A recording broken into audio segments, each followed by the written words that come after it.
A man whose wife cheated with longtime best friend and gets pregnant. This happened many years ago, I understand. I just need a place to write it out, having never really told the full story before. If allowed, it may come in many parts to keep the length from being overwhelming. His will be part 1 because this is the first time she cheated, and it's kind of a long story. I was married for 10 years the first time. I got married young, and was very happy to do so. About a year in, my wife, Jo, dropped any facade she had, and went full-blown into the eating disorder she'd been nursing her whole life. Knowing what I know now, there were huge signs of it that I didn't see. She spent 9 years yo-yoing her weight. She'd get up to 130 pounds, then down to 90 pounds, up to 150 pounds, down 80 pounds. This went on for 6 years of our marriage before. At year 6, she began to be hospitalized every other month to be stabilized so she wouldn't die. She finally got to a point where around year 8, she was so sick from malnutrition and down to 75 pounds that she was hospitalized again, and we were finally able to get her into a rehab for eating disorders. She spent several months there. On top of all of that, I was working full-time, and we were both going to school full-time. Throughout all this, I was a doting and supportive husband. We were married after all, and that was through sickness and health until death do us part. Apparently, that was only a one-way street. I did not cope well with this. We had always gotten drunk together, smoked pot, and took pills. All of that was done recreationally. However, round year 7, I hurt my back and got some painkillers, and I began taking them every day.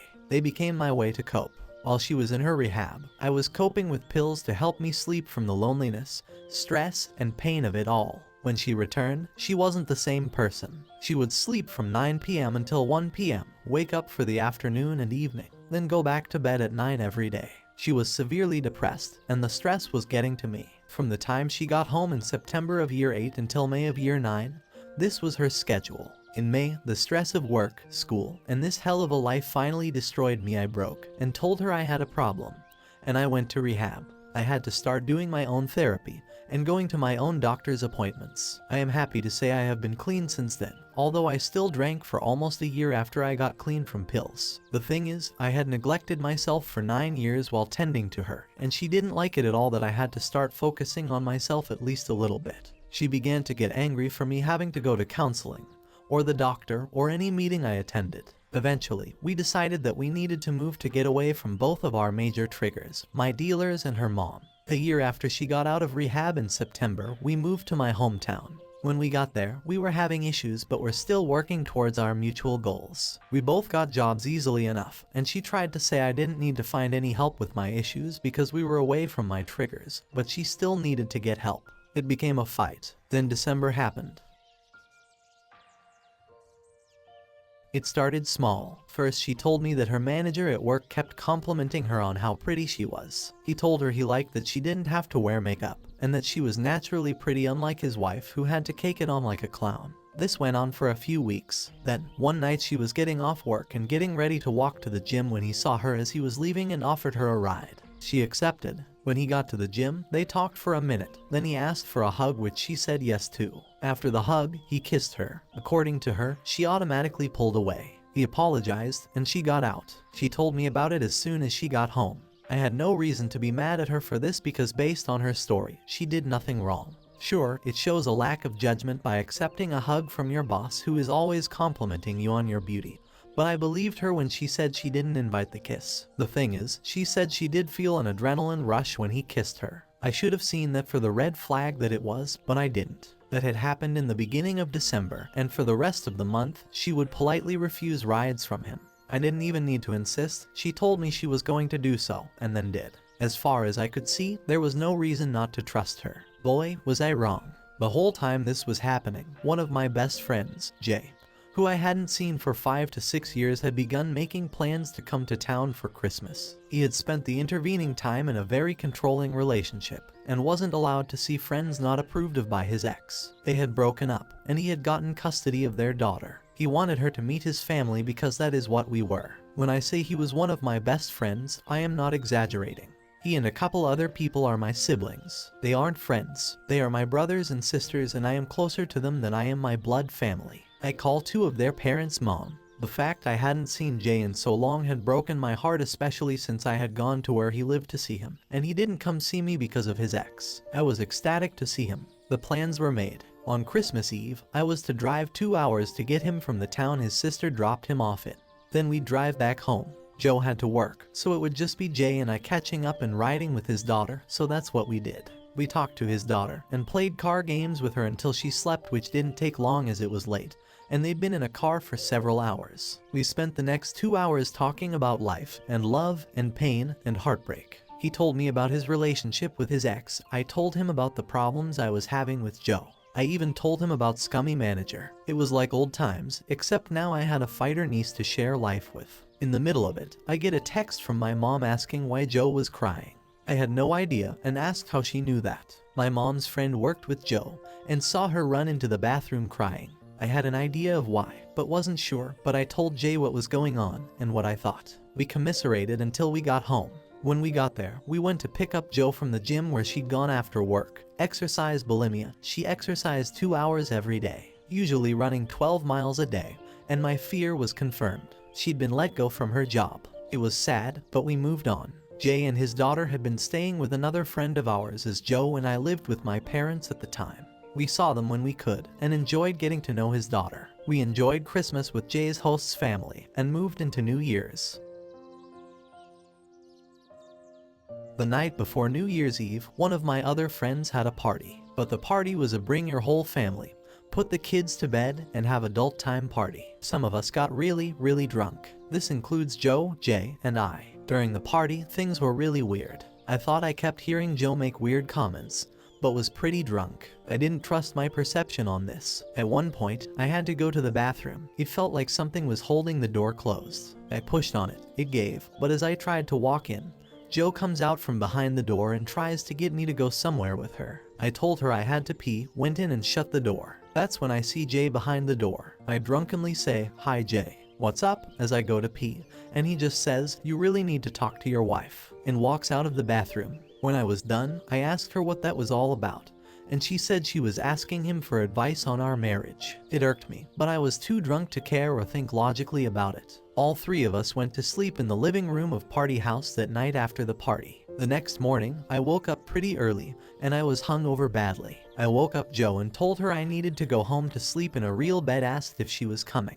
She said she just wanted to sleep and was staying. Still not thinking right, I said okay and walked the few blocks to my parents' house. I went back to sleep immediately. I was woken up a few hours later by Joe, Jay, and his daughter coming into the room and jumping on me. For the next few hours, we sat in my room watching movies and TV shows and just generally having a good time. I did catch a few weird things happening between the two of them though. At one point, I thought I saw Jay put his hand high up on the inside of her thigh out of the corner of my eye. But when I looked, he had moved it off her completely. I didn't know if I was imagining it or not. I was getting suspicious of them, especially after finally thinking about the bathroom incident.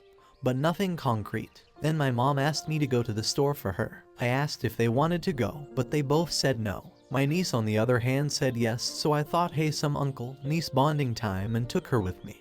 Plus I also thought I'd see if I could catch them in the act. The girl and I went to Walmart and got what my mom wanted, and I bought the girl a gift. We went back to the house and we went inside. When we pulled up, I could see them in the window moving really quickly, but by the time I could look, nothing was amiss. I sat there stewing for a couple hours and I hatched my plan. Somehow, I can't remember exactly. I think I said I forgot, wanted something. I let them know I needed to leave again and telling them I'd be back. Since it was later in the evening by this point, his daughter was asleep, so I didn't need to take her, nor would I have if she wasn't. Where we lived, my bedroom window looked out onto the driveway, so they'd always know when I came back. I'd never be able to catch them doing anything if they could see every time I came home. I had to sneak up on them.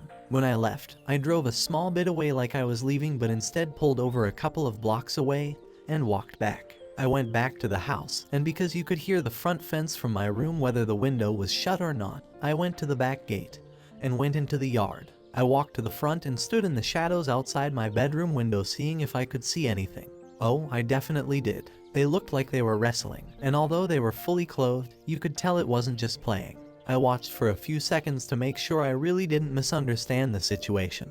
But he put his hands up her thighs and onto her crotch and then kissed her deeply. They were doing this on the floor as to not disturb the kid on the bed sleeping. I was pissed. I walked into the house into my bedroom. I opened my door to their shocked surprise. They pushed off each other and tried to say they were just playing around and fell off the bed. When I said I saw everything from the window including the kiss, I stepped over them both, grabbed the money from our little safe, resisted the urge to kick them in their grave faces as they wouldn't shut up about how sorry they were, said a few choice words, and walked out. They tried to come after me, but because I had parked to come in the back gate and they didn't know that, they went out the front to look for me. That night, I got a hotel room. Joe kept blowing up my phone, and I finally answered and told her to quit calling. I wasn't coming home.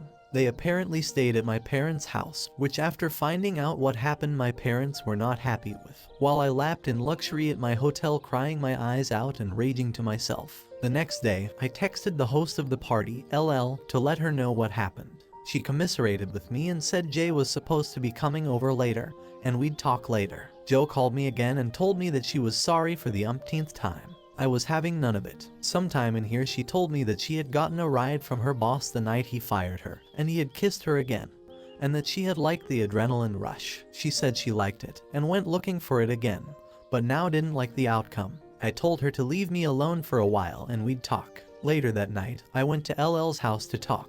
But on the way there, Joe and Jay saw me as they were walking to the gym.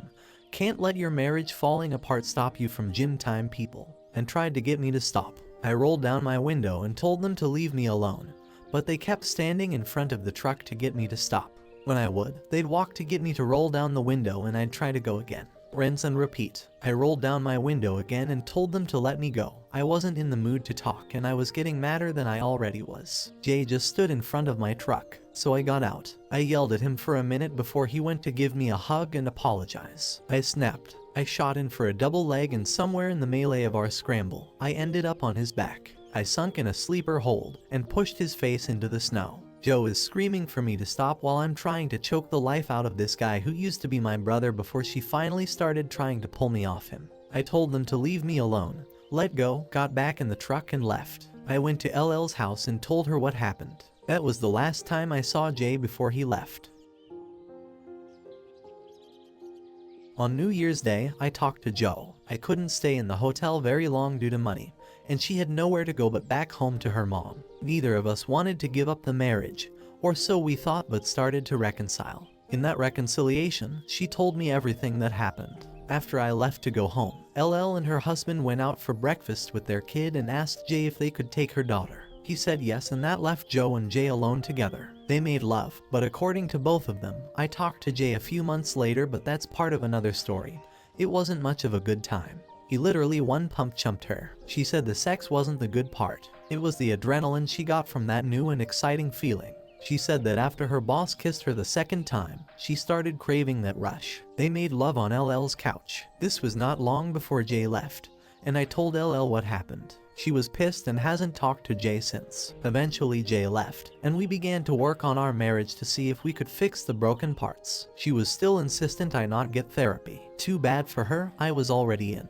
We hadn't made love for a couple months before she cheated, and that never happened again. Less than 2 weeks after she cheated, she made plans to go back and see her mom. She left the day before my birthday despite me begging her to wait. She wouldn't. As we are driving to the airport, she gets a text message that I look at. Before that text, we never hid our phones from each other. If I got a text, she'd read it and hand it to me. I'd do the same. I did so this time and she got angry. The contents were probably the reason. Turns out, she had reconnected with an old boyfriend from high school. That text message, maybe I should bring my vibrators. When I rightfully asked what the F that was all about, it devolved into a fight about me looking at her text despite this never having been a problem before. We spend the last bit before we get to the airport fighting. When we get there, we angrily say goodbyes and I love yous and she leaves. She spent the whole trip cheating on me with said ex-boyfriend. She tried to keep it a secret by saying they were just hanging out, but when they are just hanging out, and she won't text me for 4 hours, it's kind of telling.